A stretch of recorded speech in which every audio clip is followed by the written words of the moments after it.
આ લોકો ક્યારના ફાલતુ વાતું કરે છે. મારો બર્થડે યાદ આવી છે કે નહીં? એક કામ કરું, હું જ યાદ કરાવી દઉં. તમે લોકો મારા બર્થડે માટે સરપ્રાઈઝ પ્લાનિંગ તો નથી કરતા ને? હવે વાત ચાલુ કરી જ છે ને તો ગિફ્ટના આઈડિયા આપી દઉં. કાલ મને મોલમાં 2-3 વસ્તુ ગમી હતી ને એ કહી દઉં. કાલે જ છે ને હું મોલમાં ગઈ હતી ને તો મને નાઇકી એરના શૂઝ એટલા ગમી ગયા ને કે વાત જ જવા દો.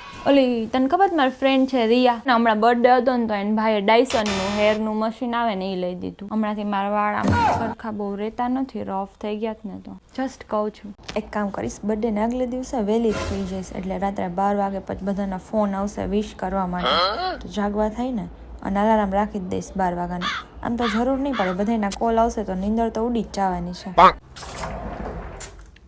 વાવ, આ શું કસ્ટમાઇઝ ટી શર્ટ લાગે છે તો મારા માટે જ. સોરી તમારા લોકોને સરપ્રાઈઝ ખરાબ કરવા માટે, પણ મેં જોઈ લીધું તમે લોકો મારા માટે ગેટ ક્રેઝી કોઝીમાંથી કસ્ટમાઇઝ ટી શર્ટ મંગાવ્યું છે. સરપ્રાઈઝ હવે ખબર પડી જ ગઈ છે તો હું તમને લોકોને પહેરીને જ બતાવી દઉં. કેવું લાગે છે?